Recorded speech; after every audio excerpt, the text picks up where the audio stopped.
All right, guys, doing a little switch up in our order. Apologies, but we do have Stevie Ray here. So if you have questions for Stevie, please raise your hand.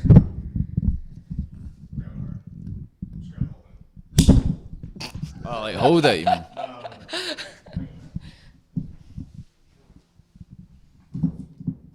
Oh.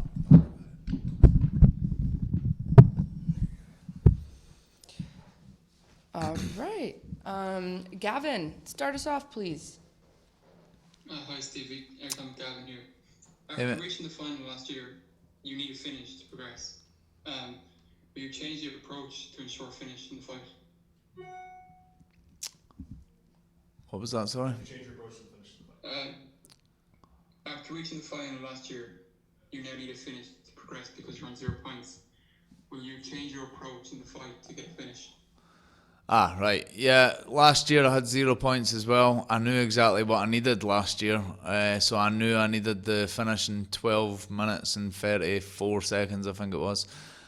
So, yeah, obviously it does change it a little bit. You know, it gives you that more drive. This year's a little bit different because I don't know exactly what I need. There's a couple of fights after me. The main one is Shane Burgos and Nishikawa, because I could technically, you know, get 4 points or whatever and be going through, and then they could spoil the party. So, but yeah, I mean, obviously giving myself the best chance to qualify is getting a finish. So yeah, I mean, I come out to try and finish every guy I fight anyway. So from the first bell, I'm going to be trying to look for a finish. Okay, thanks for your time. Good luck. Thank you. Excuse me, Patrick. Hey, Stephen, it's Pat McCoy from Combat Sports UK.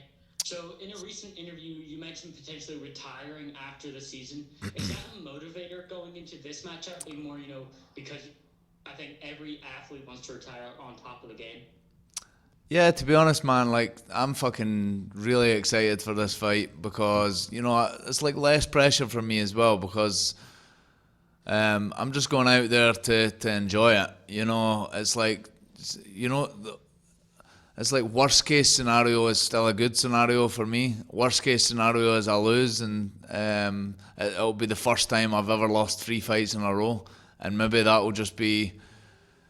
That would be like a message to say maybe it is the right time to hang it up and focus on someone else in my life. So that's although I don't want that, it's still like a happy part. But and then obviously if I win and I don't qualify, that's good because you know, I've just won potentially my last fight. I've beat a good guy and I've been paid a good amount as well. So. And then obviously if I qualify, then there's actually part of the qualifying that's a bit like, oh fuck, I've got to fight again in 6 weeks. But obviously, you know, that is the best scenario. And the Clay Collard matchup, you know, he's a really, really good boxer. What excites you most about this matchup, and where do you see your advantages? To be honest, I mean, it's always hard watching a fighter and thinking how it's going to be and stuff, like, because I've watched his boxing. I wouldn't say he's that good a boxer, that great a boxer anyway. In boxing, if you ever want to make it in boxing, you can't even lose, like, you don't want to be losing 2 to 3 fights. His record was something, I can't even remember what it was, but wasn't great for boxing. I mean, I would say it's more he's a volume puncher. So I wouldn't say it's his actual skill of the boxing. It's more the fact he throws so much numbers. But his boxing doesn't really faze me. Although I do feel like my grappling is going to be so much better than his. But yeah, I'm confident everywhere. Great, man. Looking forward to it. Thanks, man. Anik. Stevie, Anik Subramanian, Fightbook MMA. I know you've talked a lot about your career potentially ending soon. What is your favorite moment in the cage, and could you elaborate more on it? So my favourite time was the first time I ever won in Glasgow when I fought in the UFC. They came to the Hydro. There was 13,000 Scottish fans there. They were all chanting my name, Stevie fucking Ray. And I won by first round knockout. I didn't have the best fight camp then either. I actually had a motorcycle accident 4 weeks before the fight. I couldn't do any grappling for a couple of weeks and stuff. So yeah, it wasn't the best camp, but I went in, won by first round knockout, and I got the bonus of the night as well. So that was, you know, an extra 50 grand, which was good. But now beating Pettis kind of upped that, getting the finish against Pettis, twisting him because I kind of needed the finish. I managed to get. The only part that was obviously downside to that is the fact I never had the fans there, like the atmosphere. So I've got two. The first one was for the atmosphere, the Scottish fans going crazy, the moment, and then the second one's more for just like what happened. Yeah. Awesome, Stevie. Excited to see you compete Friday, and best of luck. Thank you, man. Just Sean. Hi Stevie, Jose Montesino from Panda Sports Clubs. How are you? What's up, man? I'm all good. Great. So you being in the need of a knockout, and Clay being one of the most aggressive fighters in the PFL, how are you seeing this fight going? Probably in the first round.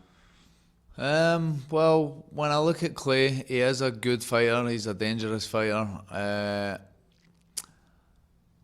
That being said, I don't see him as like, he's not got the one punch power that I would say. I wouldn't say he's a huge hitter. He's not a submission specialist.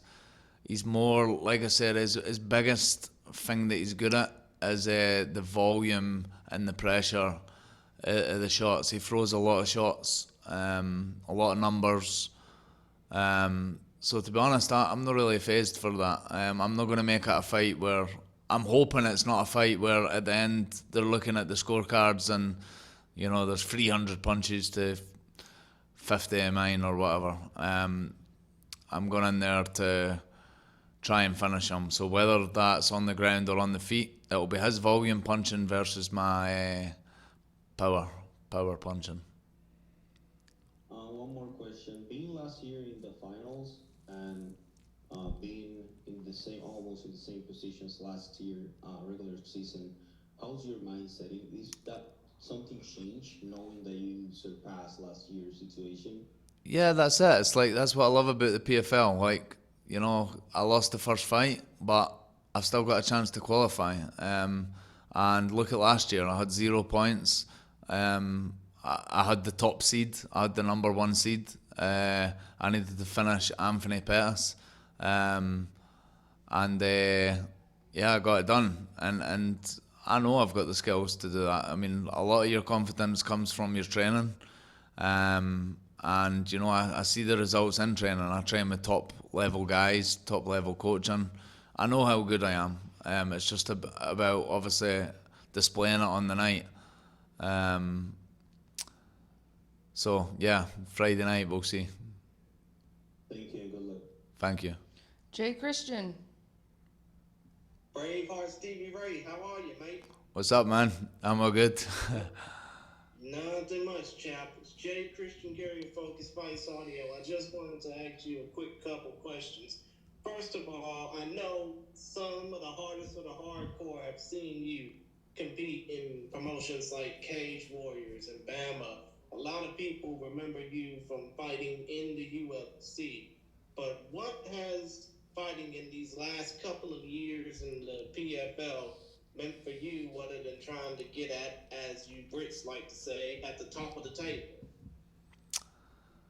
Well, just my whole experience fighting with the PFL has been amazing.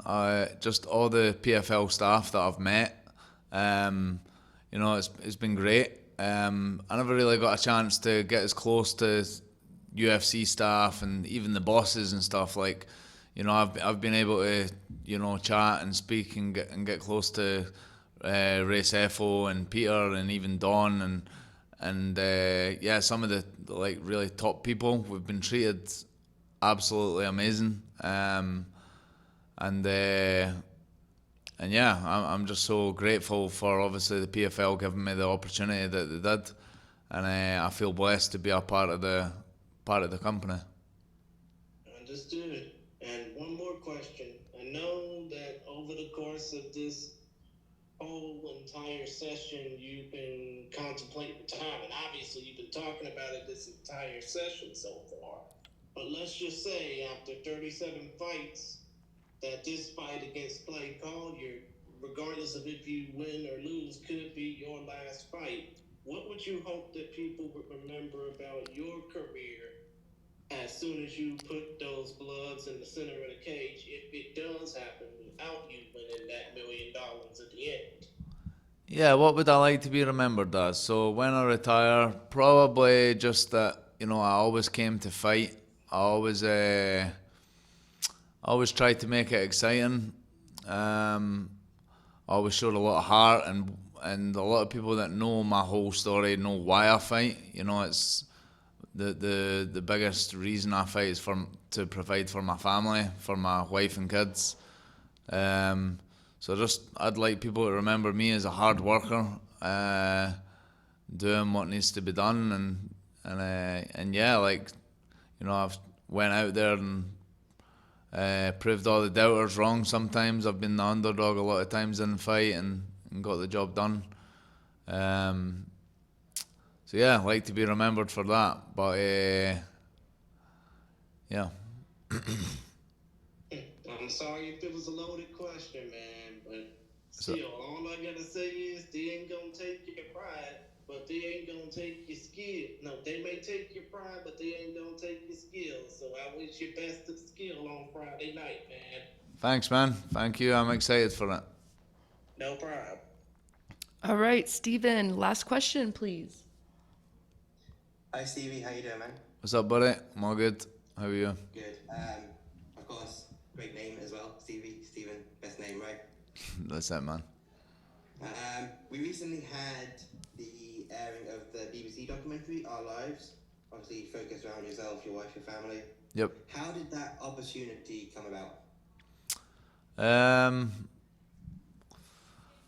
Can't actually remember how it came around. I think, to be honest, I can't even remember how it initially came around, but I just remember like speaking to a woman, Anne Claire and Christine, about doing like a documentary, and there was talks of it. I think they maybe spoke to James as well. They were interested in maybe doing like something with the fighters from higher level. So some of the younger fighters that they're still interested in maybe doing. So the prospects, if you like. And because there was like, at our gym, because we've got a couple of like young prospects, and we've got like fighters from all different ethnicities and countries and stuff, they were wanting to do that. But and then when James, they said, have you got any fighters that are fighting for someone like really big? Is there any? And then he was like, well, Stevie Ray's fighting for $1 million in a tournament in November, and they never knew about it, and they were like, oh, that sounds good. And then it basically came from that. Yeah. So obviously the documentary gave you a chance to relive some things. So how was that for you, getting the chance to relive some of the things they filmed? Yeah, I mean, don't get me wrong, when they were there doing it, it was a fucking bit of pain in the arse, but you know, I remember even before the fight, they were having to come in, do extra media. Natalie was there, like some stuff that I wasn't used to before. Like, I'm one of those guys that I like to tunnel vision a little bit. Like, when I'm fighting, all my concentration's on my fighting. Everything else gets ditched to the side. So yeah, you could say it was a little bit of a distraction, but the documentary turned out good. I was dreading how the final outcome was going to be, because I was crab it a lot of the time that they were filming. You know, I was obviously dieting and whatever else. But yeah, it was a good turnout, and it was good for people to see what really goes on behind the scenes. And obviously that's a big platform for you as well. So have you noticed anything different in terms of maybe notoriety coming into this fight? In terms of what, sorry? Anything different with what? In terms of the notoriety of yourself coming into this fight, now you've had that platform. Well, I think... I mean, it feels the same. I mean, people can see what really goes into the fight camp and how my life is. But yeah, I mean, my training and everything else has still just been the same. I focus on the fight, focus on winning, and yeah. And of course, since I am the last question, give us the hard sell. If someone was on the fence about tuning in tomorrow, what would you say to make them interested in your fight? Just if anybody's on the fence of watching it, it's probably because they haven't watched much of Clay's fights or my fights. Any of the true MMA fans that have seen my fights and seen his fights should be excited for this fight. We both come and bring it. We've got different styles a little bit, you know, and it's going to be an exciting fight. From the get-go, I'm going to try and knock his head off or something. And I'm sure he's going to try and do the same for me. So make sure you tune in from the start. I'm hoping it's going to be over quick, but it could end up a 15-minute war. So tune in. I'm excited, man. Thanks for taking the time, and best to your daughter as well. Thank you. All right, Stevie, that's Done. it for this one.